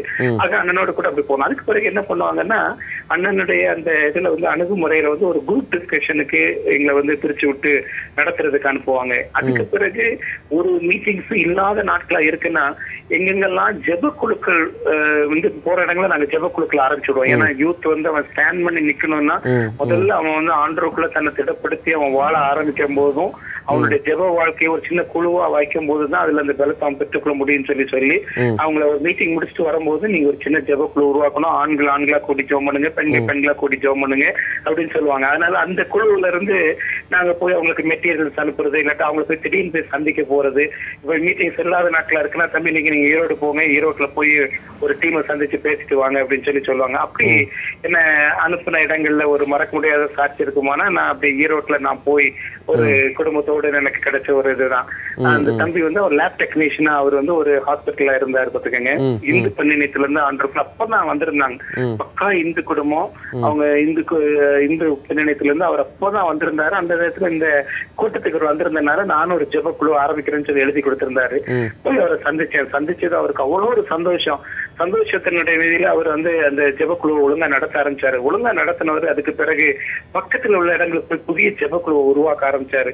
அதுக்கு பிறகு என்ன ஆரம்பிச்சதுன்னா, அவர் வந்து ஒரு லேப் டெக்னீஷியன், ஆனா பெரிய டென்டல் காலேஜஸ், பெரிய அந்த மாதிரி மெடிக்கல் காலேஜஸ்ல உள்ள ஸ்டூடெண்ட்ஸ் திருப்பி நடத்துறதுக்கு போக ஆரம்பிச்சாரு. இப்படி பண்ண அவருடைய லைஃப்ல ஒரு ஃபைன் டே என்ன ஆரம்பிச்சுன்னா, சாரி நான் இனிமே வந்து இப்படி அமைதியா இருக்கக்கூடாது, நானும் இந்த ஊழியத்துக்கு வரணும்னு சொல்லி என் கண்காணவே நான் யூத்தா இருக்கும் போதே அவரும் பொறுப்பட்ட இந்த மினிஸ்ட்ரி வந்து இன்னைக்கு நண்பர் ஜெபக்குழுல ஒரு ஊழியக்காரர் பணி செஞ்சுட்டு இருக்காரு பாத்துக்கங்க ஃபீல்டுல. இப்பதான் அவர் ஃபீல்டுல இருந்து ப்ரொமோஷனல் மினிஸ்ட்ரிக்கு அவரை கொண்டு வந்திருக்கிறாங்க. அவருக்கு பிறகு என்னாச்சுன்னா அந்த பொறுப்பு இன்னொரு தம்பி எடுத்தாரு பாத்துக்கங்க. அதே லேப் டெக்னீஷியன், அதே அவர் பணி செஞ்ச ஹாஸ்பிட்டல்ல இருந்தாரு. அவருக்கு இதே பார்த்து அவர் கொடுத்து அவர் என்ன பண்ணாருன்னா, அவர் போன பிறகு அந்த பிளேஸ்ல ஒழுங்கா நடத்த ஆரம்பிச்சாரு. அதுக்கு பிறகு அவர் அதே மாதிரி புறப்பட்டு இன்னைக்கு பீகார்ல ஒரு நார்த் இந்தியன் கேர்ள், அவரு அது ஒரு டாக்டர் பாத்துக்கங்க பேரன் சொல்லி அதை கட்டி இன்னைக்கு வட இந்தியாவுல ஜார்க்கண்ட்ல அவர் மிஷினரியா ஒரு பணி டாக்டர் மாதிரி அவங்க அங்க இருந்து பணி செஞ்சிட்டு இருக்கிறாங்க பாத்துக்கங்க. இப்படி ஆண்டவர் வந்து இப்படி ஒரு சின்ன விதைய ஆரம்பிக்கிறதுனுடைய விளைவு பெரிய பலனை கொடுக்கறத பார்க்க முடிஞ்சது பாத்துங்க என்னுடைய கண்காண. அதே மாதிரி இந்த கடித தொடர்பு ஊழியத்திலையும் ஒரு மறக்க முடியாத ஒரு இது உங்களுக்கு தெரியும். அந்த அண்ணன் வந்து நீங்க நம்மளுடைய சகோதரர்கள் அபிரகாம் லெனின் இவங்களோட எல்லாம் அசோசியேட்டடா இருக்கிற ஜெப சுதாகர், மன்னிக்கணும், கிறிஸ்து சுதாகர்னு ஒரு அண்ணன். அந்த அண்ணனுடைய லைஃப்ல வந்து ஒரு பெரிய ஒரு மோட்டிவேஷன் என்னன்னா, அவங்க நாங்க இப்படி ஊழியம் முடிச்சுட்டு வந்த பிறகு அவங்களுக்கு கடித தொடர்பு அவங்களோட கூட வைக்க ஆரம்பிச்ச காலங்கள் தான். அந்த அண்ணன் வந்து அப்போ வந்து ஒரு பயங்கரமான ஒரு கன்னியாகுமரி மாவட்டத்தை சேர்ந்த ஒரு பெரிய ஒரு முரட்டாட்டமான ஒரு குழுவோடு அவங்களுக்கு தொடர்பு இருந்துச்சு. அதாவது அவங்க பேரை சொன்னாங்கன்னா கன்னியாகுமரியிலே எல்லாருக்கும் ஒரு பெரிய ஆச்சரியமா இருக்கு, இப்படிப்பட்ட ஒரு கூட்டத்திலேயே இருக்கிறாங்க அப்படிங்கிற மாதிரி. அந்த கூட்டத்துல ஒரு நபரா இருக்கிற அளவுக்கு அவங்க ஒரு அடிதடி கும்பலோட இருந்தாங்க பாத்துங்க. ஆனா என்னைக்கு அந்த கூட்டத்துக்கு வந்தாங்க, அந்த கூட்டத்துக்கு பிறகு நாங்க முதல்ல இப்படி வர்றவங்களுக்கு எல்லாத்துக்கும் ஒரு கடிதம் எழுதுவோம் பாத்துக்கங்க. இந்த கூட்டத்துக்கு வந்து ரொம்ப சந்தோஷம், இந்த கூட்டத்துல ஆண்டவர் உங்களை தொற்றுப்பாருன்னு சொல்லி நான் நினைக்கிறேன், நீங்க ஆண்டவருக்கு கை தூக்கி நீங்க இந்த கூட்டத்துல ஒப்பு கொடுத்தீங்க, ஆனா தொடர்ந்து நீங்க நிலைத்து இருக்கிறதுக்கு ஒரு சில ஆலோசனைகளை கொடுக்குறோம்னு சொல்லி சிலதை எழுதுவோம் பாத்தீங்க. அந்த கடிதம் அவங்களை தொட்டு பல ஆண்டுகள் என்னோட கூட கடித தொடர்பு வச்சிருந்தாங்க. அதே அண்ணன் ஆண்டவர் வந்து அதுக்கு பிறகு இன்னைக்கு ஒரு பெரிய அளவுல இன்னைக்கு நம்ம கொட்டாபுரம் ஏரியாவில் அவங்களை பயன்படுத்திட்டு இருக்கிறார் ஆண்டவர். அதனால இப்படி கடித தொடர்பு ஊழியத்தின் மூலமா ஆண்டவர் எனக்கு நினைக்கிற தந்தார் பாத்தீங்க. அது ஒரு பெரிய மறக்க முடியாத ஒரு அனுபவமா இருந்துச்சு. அதே மாதிரி ஆண்டவர் ஊழியத்தின் பாதையிலும் சரி எனக்கு மறக்க முடியாத அநேக நபர்களை தந்திருக்கிறாரு. இப்படி நீங்க வாலிபர் மத்தியில செய்யும் போது, அதாவது உங்களுடைய வாலிப காலத்துல இருந்தே நீங்க வந்து வாலிபர்கள் மத்தியில நீங்க அவங்களோட ஊழியம் செஞ்சுட்டு வரீங்க. குறிப்பா இந்த வழியில இன்னும் வாலிபர்களை நம்ம சந்திக்க முடியும் அப்படின்னு ஏதாவது வழி உங்ககிட்ட இருக்கா புதுசா? அதான் இந்த மாதிரியான கிளாஸஸ், இந்த மாதிரியான கோர்சஸ், இந்த மாதிரியான சப்ஜெக்ட்ஸ்லாம் நடத்தினா இவங்க ரொம்ப தொடப்படுவாங்க, வாலிபர்கள் ரொம்ப பிரியப்படக்கூடிய ஒரு பாடத்திட்டமா இருக்கு, இந்த மாதிரியெல்லாம் நடத்தினா இவங்களை சந்திக்கலாம் அப்படின்னு ஏதாவது திட்டங்கள் வகுத்து நீங்க செயல்படுறீங்களா? ஆமா பிரதர், நீங்க சொல்ற இந்த பாயிண்ட் வந்து ரொம்ப ஒரு இம்பார்ட்டன்ட். என்னன்னா அநேக நேரங்கள்ல வந்து நம்மோடு கூட அசோசியேட் ஆகிற யூத்தினுடைய லைஃப்ல முதல்ல வந்து அவங்க வந்து நம்மள்ட்ட எதிர்பார்க்கறது வந்து என்னத்தை நம்ம சொல்றோமோ அதை நம்ம என்ன ஸ்டேஜ்ல பேசுறோமோ எப்படி இருக்கிறோமோ அதை வந்து நம்ம பிராக்டிக்கல் லைஃப்ல அப்ளை பண்றோமாங்கிறத ரொம்ப வாட்ச் பண்ணுவாங்க. ஏன்னா நம்மோடு கூட அவங்க தொடர்ந்து ஊழியர்களுக்கு வரும்போது நம்மளுடைய பொறுமையான அப்ரோச்சஸ் அதில் அவங்கள சிலரை தொட்டிருக்குது. அப்புறம் ஒருவேளை இப்ப நாங்க டீமா போகும்போது ஒரு சமயங்கள்ல அநேக நேரங்கள்ல எல்லா சவுண்ட்ஸ் எல்லாத்தையுமே நாங்க வச்சிருப்போம், எக்யூப்மெண்ட்ஸ் பாக்ஸ் எல்லாம். அதெல்லாம் நானும் சேர்ந்து அவங்களோட கூட சேர்ந்து தூக்கி வைக்கும்போது அவங்க அதுல அவங்களுக்கு சிலருக்கு ஒரு பெரிய சவால் இருந்துச்சு. அண்ணன் வந்து சும்மா மேடையில மாத்திரம் நிக்கிறது இல்லை, ஒரு அடிமட்ட இதுலயும் நம்மோடு கூட நின்று செய்யறாங்க அப்படிங்கறது அவங்க. அது நான் நினைக்கிறது என்னன்னா ஒரு ஒரு ஒரு ஒரு குரூப் லீட் பண்றதுக்குன்னு அழைக்கப்படுகிற எந்த ஒரு நபரானாலும் சரி அவங்களுடைய இதுல வந்து நம்மளும் அடிமட்ட அளவுல இருந்து அவங்களோட கூட நின்னுக்கிறத அவங்க பார்க்கணும். பார்த்தீங்கன்னா நம்மளுடைய லைஃப்ல இருக்கிற டிரான்ஸ்பரன்சி அவங்க முதல்ல பார்த்தாங்கன்னா முதல்ல அவங்க கவரப்பட்டு நம்மோடு கூட அசோசியேட் ஆவாங்க. பார்த்தீங்க அடுத்தது அவங்க எப்பவும் வந்து போகிற அளவுக்கு நம்ம வந்து ஒரு ஒரு ஓப்பன்னஸ் நம்மகிட்ட இருக்கணும். பார்த்தீங்க அதாவது நம்ம வீட்டுக்கு வந்து இந்த நேரத்துக்கு தான் வரணும், இப்போ மேலாம் வர முடியாது, ஆனா பார்க்க முடியாது அப்படின்னு சொல்லி இல்லாதபடிக்கு எப்பவும் எவர் அவைலபிளா நம்ம இருந்தோம்னா யூத் முதல்ல வின் பண்ண முடியுங்கிறத அவங்களுக்கு நாங்க காமிக்க ஆரம்பிச்சோம். மூணாவது அப்படி வரும்போது அநேகர் வந்து ஒரு பெரிய தேவைகளோட இருக்கிறத நம்ம பார்க்க முடியும். அதை என்னங்க அறிஞ்சு எடுத்த உடனே தப்பி இன்னைக்கு நீங்க அப்படி பண்ணீங்களா இப்படி பண்ணீங்களான்னு சொல்லி கேட்காத படிக்கும் முதல்ல சாதாரணமா உங்கள்கிட்ட பேசிட்டு இன்னைக்கு நீங்க நான் வாசித்த பகுதியில இது ரொம்ப எனக்கு சவாலா இருந்துச்சு பாத்துக்கோங்க, இன்னைக்கு நீங்க இந்த போர்ஷன் நீங்க என்ன வாசிங்க உங்களுக்கு அப்படின்னு சொல்லி நம்ம சாதாரணமா கேட்க ஆரம்பிப்போம். பார்த்துங்க கேட்க ஆரம்பிச்ச உடனே அவங்களுக்கு ஒரு பெரிய இதாகும். இன்னைக்கு நான் வாசிக்கலாமாங்க உடனே அவங்கள்ட்ட சொல்றது வேதத்தை வந்து நீங்க கண்டிப்பா காலையிலே உட்காந்து வாதத்துல உட்காந்து வாசிக்கணும், அது எப்படி வாசிக்கணும் அப்படின்னு சொல்லி. அப்போ என்ன இதெல்லாம் எனக்கு ஒண்ணுமே தெரியாது. ஒரு லீடர்ஷிப் கிளாஸஸ் சொல்லி ஆரம்பிச்சோம். பாத்தீங்க நான் வந்து ஆண்களுக்கும் என்னுடைய மனைவி வந்து பெண்களுக்கும் அதை ஆரம்பிச்சாங்க. பாத்தீங்க ஏன்னா எனக்கு 89 திருமணம் ஆச்சு. என்னுடைய திருமண இதுலயும் ஒரு பெரிய சவால் என்னன்னா அவ வந்து இதுல ஒர்க் பண்ணிட்டு இருந்தா, கவர்மெண்ட் போஸ்ட்ல டீச்சரா இருந்தா. இதுபடி அழைப்பின்படி வந்து கண்டிப்பா ஊழியத்துக்கு அர்ப்பணிச்சு வருகிற நபரா இருந்தாங்கன்னா அவங்க வந்து செக்குலர்ல வேலை செய்யக்கூடாது, அதனால வேலையை ரிசைன் பண்றதுக்கு அவள்கிட்ட சொன்னேன். அப்போ அவ அது முதல்ல சந்தோஷமா சரின்னு சொல்லிட்டு 3 மாசம் நோட்டீஸுக்காக கொடுத்துட்டு வந்தா. ஆனா அங்க இருந்த கரஸ்பாண்டன்ட் அவங்க ரொம்ப மேல பெரியமா இருந்தனால என்ன கூட்டு விட்டாங்க. என்ன தைரியத்துல ஒரு கவர்மெண்ட் போஸ்ட் வேண்டாம்னு சொல்ற, அப்போ உனக்கு இதை விட சம்பளம் கூடையா, நீ என்ன நோக்கத்துக்காக இதை படி சொல்ற அப்படின்லாம் சொல்லி ரொம்ப என்ன வந்து அவங்க கேள்வி கேட்டாங்க. அந்த அளவுக்கு வந்து ஆண்டவர் வந்து ஒரு அவளை ஊழியத்தின் பாதையில ஒரு பொண்ணு அந்த விதம் வந்து ஒரு பெரிய சவாலா இருந்துச்சு பாத்துங்க. ஆனா வந்த பிறகு அவ வந்து அதுக்கு மேல என்னுடைய ஊழியத்துக்கு வந்து ஒரு பெரிய சப்போர்ட்டிங் ஃபேக்டரா ஒரு பேக்கிங்கா என்னை விட பல மடங்கு இந்த ஊழியத்தின் பாதையில அவ வந்து உற்சாகப்படுத்துற நபரா இருந்தது வந்து ஒரு பெரிய சவாலா இருந்துச்சு பாத்தீங்க. அதனால அவ வந்து பெண்கள் இதை ரொம்ப அழகா ஹேண்டில் பண்றதுக்கான உதவி செஞ்சார். அவளுடைய அந்த டீச்சிங் ப்ரொஃபஷனோட அது சம்பந்தப்பட்டிருந்ததுனால அழகா அவளும் பெண்களுக்கு லீடர்ஷிப் கிளாஸஸ் எடுத்து அநேக பெண்கள் அப்படி உருவாகிறதுக்கு இன்னைக்கு அநேகர் போதகர் மனைவிகளா இன்னைக்கெல்லாம் அடிக்கடி போன் பண்ணி சொல்லுவாங்க அக்கா நீங்க அன்னைக்கு எடுத்த கிளாஸஸ் வந்து எங்களுக்கு இன்னைக்கு நான் வந்து அநேக இளம் பிள்ளைகளுக்கு சொல்லிக் கொடுக்கறதுக்கு வசதியா இருக்கு. இந்த டைரி கூட நான் இன்னும் வச்சிருக்கேன் அப்படின்னு சமீபத்துல ஒரு போதகருடைய மனைவி பேசினாங்க பாத்துக்கங்க. அது ரொம்ப சவாலா இருந்துச்சு. அதோட கூட கடவுளுடைய பெரிய கிருபையினால மதுரை டிஸ்ட்ரிக்ட் கோர்ட்ல மேஜிஸ்ட்ரேட்டா இருக்கிறது எங்களுடைய யூத்ல உள்ள ஒரு பொண்ணு பாத்துக்கீங்க ஜெமிமான்னு சொல்லி. அது இன்னைக்கும் எங்களுக்கு சொல்லும், நீங்க அன்னைக்கு எடுத்த அந்த கிளாஸஸ் அன்னைக்கு நீங்க போட்ட வேதை இன்னைக்கும் நான் வந்து இன்னைக்கு ஒரு பரிசுத்தமா இந்த இதுல வாழ்றதுக்கு முடியும். அவளுக்கு தான் 33 இயர்ஸ் தான் பாத்துக்கங்க. ஆனா அதுக்குள்ள ஒரு நல்ல பெரிய பொறுப்புக்கு அவங்க வந்துட்டாங்க. அந்த பொறுப்புலையும் அந்த சாட்சியோட கூட இருக்கிறோம்னா காரணம் நீங்க எல்லாம் போட்ட விதை தான் அப்படின்னு சொல்லி சொல்லுவாங்க. ஆக நான் நினைக்கிறது என்னன்னா யூத்துக்கு முதல்ல நம்மளுடைய பிராக்டிக்கல் லைஃப்ல காமிக்கணும். அடுத்தது நம்ம எப்பவும் நம்மளுடைய டிரான்ஸ்பரன்சி அவங்க காணணும். அதாவது நம்ம என்ன சொல்றோமோ அதன்படி அவங்க வாழ்றாங்கிறத அவங்க பிடிபடணும். அடுத்தது வந்து அவங்களோடு கூட நம்ம வந்து எல்லா லெவல்லையும் இணைஞ்சு, அதாவது நீ அதை செய்யணும் நான் மாத்திரம் அங்க அதை பண்ண போறேன்னு சொல்லி இல்லாதபடிக்கு நம்மளும் கூட சேர்ந்து இது பண்ணி நம்மளும் எல்லாம் பண்ணிட்டு, ஆனா நம்ம ஜெப வாழ்க்கையில வேத வாசிக்கிறதுல எல்லாத்துலயும் அவங்களுடைய குழுவா வாழும் போதே அப்படி பாக்குறத பார்க்கும்போது எல்லாம் செஞ்சுட்டு அண்ணனும் கரெக்டா இருக்காரு, அப்ப நம்ம மாத்திரம் இருக்கக்கூடாதுங்கிறது அவங்க படிச்சது. இதையும் தாண்டி எங்களுக்கு இன்னும் வேதம் கற்றுக்கொள்ளணும் அப்படின்னு சொல்லும் போது அவங்களுக்கு லீடர்ஷிப் கிளாஸ் வீக்லி ஒன்ஸ் ஆரம்பிச்சது.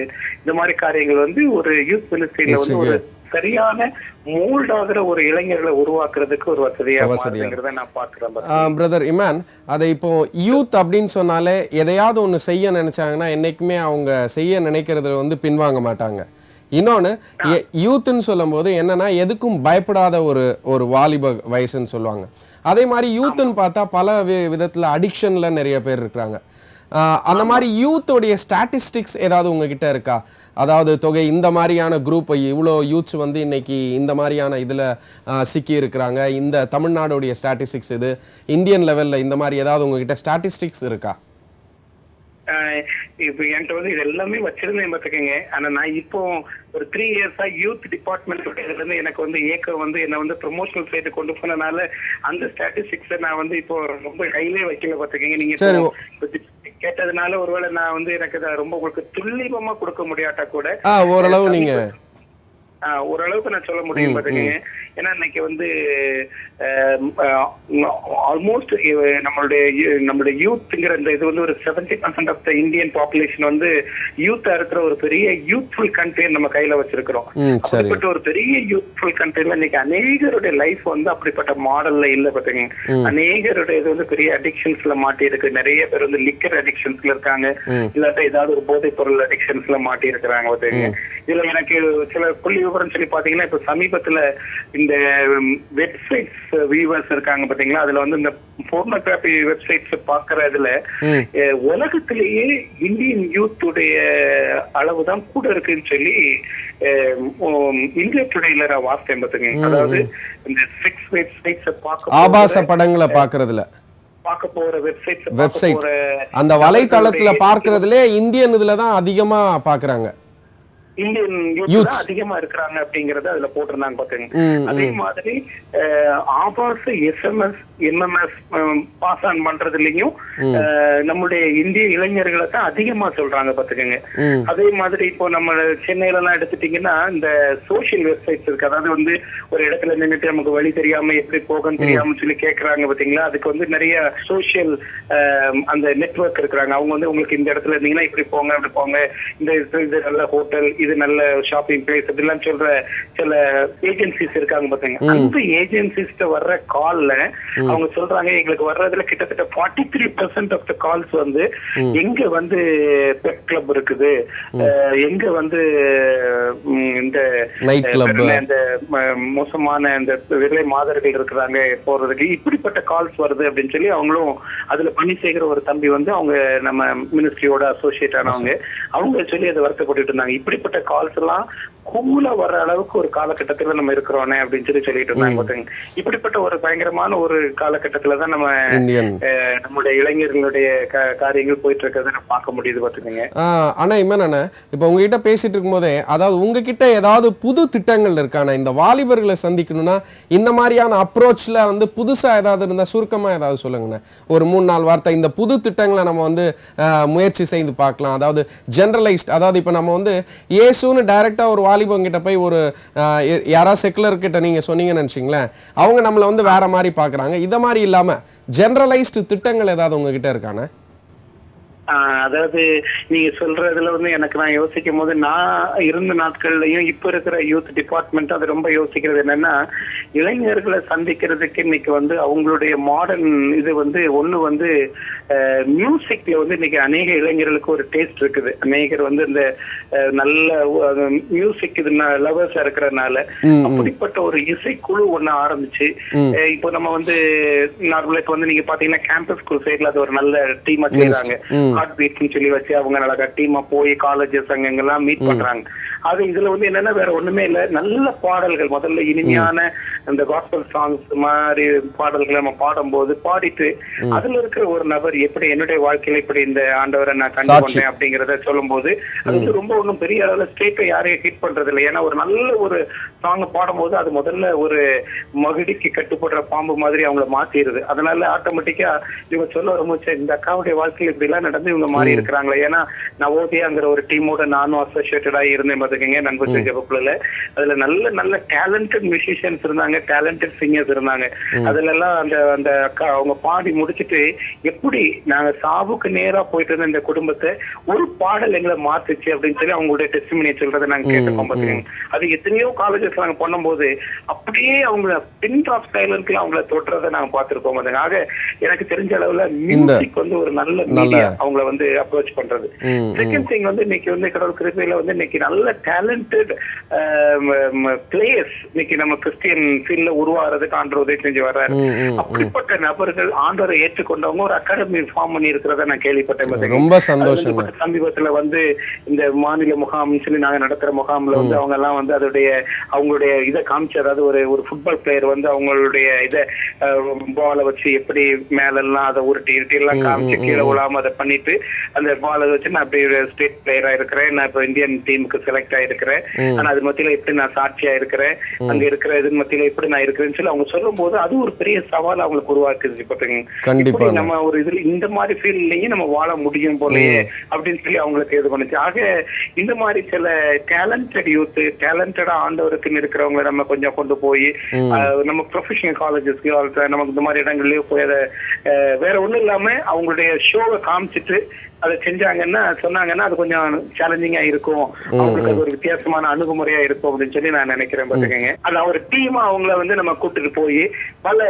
மல்டி ஸ்கில்டு பீப்புளுடைய இதை அப்படி காமிச்சு இப்படி அவங்களுடைய டேலண்ட்ஸை பார்க்கும்போது இது எல்லாத்துக்குமே காரணம் எனக்கு என்னுடைய ஆண்டவர் செஞ்சதுதான். ஏன்னா இந்த ஒலிம்பிக் இதுல எல்லாம் நடக்கும்போது அப்படிப்பட்ட அநேக இது நடக்கிறத நம்ம வந்து கேள்விப்படுறோம். பாத்துக்கங்க, இந்த மாதிரி அவங்க எப்படி நாங்க இதுல இந்த மாதிரி நான் செய்ய முடிஞ்சதுங்கிறதெல்லாம் டெஸ்டிமனி எடுத்து அப்புறம் சிடிஸ் வருது பாத்தீங்களா. அந்த மாதிரி நம்மளும் ஒரு வித்தியாசமான அப்ரோச்ல போனோம்னா இனி வரும் நாட்கள்ல உள்ள யூத்தை நம்ம சந்திக்க முடியும். ஏன்னா பழையபடி அதே பார்த்து ஒரு ஒன் டே ரிட்ரீட், இன்னைக்கு ஒன் டே ரிட்ரீட் எல்லாம் யாருமே இருக்கிறது இல்லை பாத்தீங்க. அது நாட்கள் மாறி போச்சு. அதுல வந்து சாதாரணமா இன்னைக்கு அது ஒரு 3 hours ப்ரோக்ராம் எப்படி ப்ராஃபிட்டபுளா எப்படி அவனை இருக்க வைக்கிற மாதிரி செய்யலாங்கிற மாதிரி இன்னைக்கு நம்ம யோசிக்க வேண்டியது இருக்கு பாத்துக்கங்க. 1 hour மெசேஜுக்கு அவங்க உட்கார்ந்து இருந்தா எனக்கு 20 நிமிஷத்துக்கு மேல அவனை உட்கார வைக்க முடியல.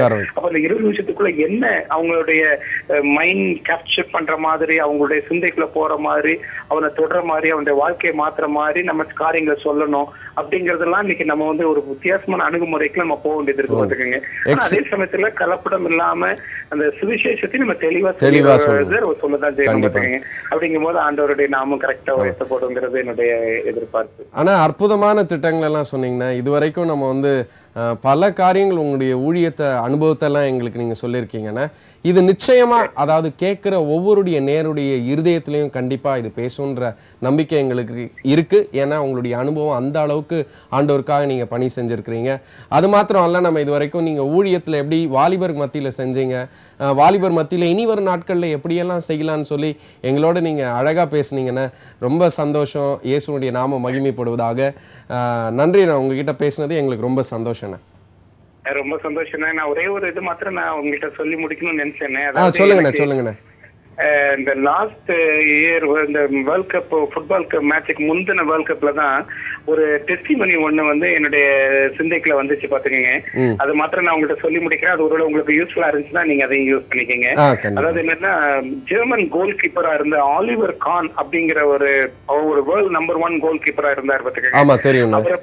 அவரை பாக்குறதுக்காக உஸ்பெகிஸ்தான் சொல்லி சொல்றாங்க பாத்தீங்களா, இந்த நம்ம ரஷ்யால இருந்து பிரிஞ்ச நாடுகள்ல உஸ்பெகிஸ்தானுடைய பிளேயர்ஸ் வந்து ஒரு 2 பேர் வந்து அதை பாக்குறதுக்கு வந்தாங்கன்னு சொல்லி பேர் போட்டுருந்துச்சு பாத்துங்க. அந்த 2 பேர் வந்து 4000 மைல வந்து வெறும் சைக்கிள்ல வந்து தாண்டி அந்த ஆலிவர் கானை வந்து ஜஸ்ட் டு சீ ஹிம், அவ்வளவுதான். அவரை வந்து வேற ஒண்ணுக்கு இல்லாம பார்த்து ஒரு ஆட்டோகிராஃப் வாங்குறதுக்காக வந்தாராம் பாத்துக்கங்க. இதை கேள்விப்பட்டு மேட்ச்ல இருந்த ஆலிவர் கான் வந்து மேட்ச் முடிஞ்ச உடனே வெளியே வந்து அவங்களோட கூட டைம் ஸ்பெண்ட் பண்ணி அவங்களுக்கு ஆட்டோகிராஃப் போட்டு கொடுத்துட்டு போனாரு அப்படின்னு சொல்லி போட்டுட்டு அதுல எழுதி இருந்துச்சு. எனக்கு அதை வாசிக்கும் போது எனக்குள்ள வந்து ஒரு பெரிய சவால் என்னன்னா, ஒரு தனிப்பட்ட ஒரு மனுஷனுடைய வாழ்க்கையை பாக்குறதுக்கு, அவனுடைய காரியத்தை பாக்குறதுக்கு இவ்வளவு தூரம் டிராவல் பண்ணி வர்ற ஒரு மக்கள் கூட்டம், அதாவது 2 பேர் இருக்கும்போது ஆண்டவருடைய அந்த உன்னதமான நாமத்தை சொல்றதுக்கு இன்னைக்கு எத்தனையோ இளைஞர்கள் வெளிவர்றதுக்கு தயங்குறாங்க, போறதுக்கு ரொம்ப யோசிக்கிறாங்க. அவங்களுடைய வாழ்க்கையில வந்து அது ஒரு பெரிய சவாலாவே இல்லாம போயிருச்சு பாத்துக்கங்க. இதை வந்து நம்ம இளைஞர்கள் கண்டிப்பா செய்யணும். அவங்க அதை வந்து இந்த மாதிரி அவங்களும் ஒரு ஸ்டெப் ஆண்டவருக்காக எடுத்து வைக்கிறதுக்கு தங்களுடைய வாழ்க்கையை கொடுக்கணும் அப்படின்னு சொல்லி எனக்கு ஒரு பெரிய ஆசை. அதை படிக்கும்போது அதை ரொம்ப நான் யோசித்தேன். அதனால இன்னைக்கு இளைஞர்கள் வர்றது, ஊழியத்துக்கு வர்றது வந்து ரொம்ப குறைஞ்சிருச்சு பாத்தீங்க. அவங்களுக்குள்ள என்ன இருக்குன்னா, கடவுள் கிருபையினால இன்னைக்கு நல்ல இளைஞர்கள் ஆண்டவர் அவங்களுக்கு உயர்த்தி இருக்கிறார். நல்ல சேலரி அவங்க கையில இருக்குது. அவங்களுடைய கையில ஆண்டவர் கொடுத்திருக்கிற சேலரியை வச்சு ஒரு மிஷினரியை தாங்கிடலாம், கொடுத்துடலாங்கிறத நினைக்கிறாங்க. ஆனா ஒரு மிஷினரி வரும்போது, அதாவது நான் இப்ப திருநெல்வேலியில இருக்கேன் பாத்துக்கங்க, இங்க வந்தது வந்து ஜெர்மன் நாட்டுல இருந்து வந்த ரேனியஸ்னு ஒரு மிஷினரி. ஒரு சின்ன இளம் வயதுல வந்த அந்த மிஷினரி 400 திருச்சபையை இங்க உருவாக்கி 107 ஸ்கூல்ஸ் கட்டியிருக்காரு பாத்தீங்கன்னா. இங்க திருநெல்வேலியில இவ்வளவு ஒரு கிறிஸ்டியன் பாப்புலேஷனுக்கு ஒரு ஒன் ஆஃப் த ரீசன்ஸ் வந்து ஒரு ஜெர்மன்ல இருந்து வந்த ஒரு மிஷினரி. இப்படி நிறைய மிஷினரிஸ் வந்திருக்கிறாங்க. ஒரு மிஷினரி இப்படிப்பட்ட ஒரு பெரிய சாதனை செஞ்சதுனால எவ்வளவு பெரிய ஆசீர்வாதம் பாத்தீங்களா. அதனால இப்படிப்பட்ட ஒரு பெரிய ஒரு ஊழியத்துல கண்டிப்பா இளைஞர்கள் எல்லாருக்கும் ஈடுபடணும்ன்றது. ஆமாண்ணே, இது வரைக்கும் நீங்க சொன்னது ரொம்ப எங்களுக்கு உபயோகமா இருந்திருக்குண்ணே. நமக்கு நேரம் கடந்து போயிருச்சுண்ணே. நம்ம இதுவரைக்கும் நீங்க பகிர்ந்து கொண்டதற்கு மிக்க நன்றிண்ணே. மிக்க நன்றிண்ணே. Thank you so மச்ண்ணே.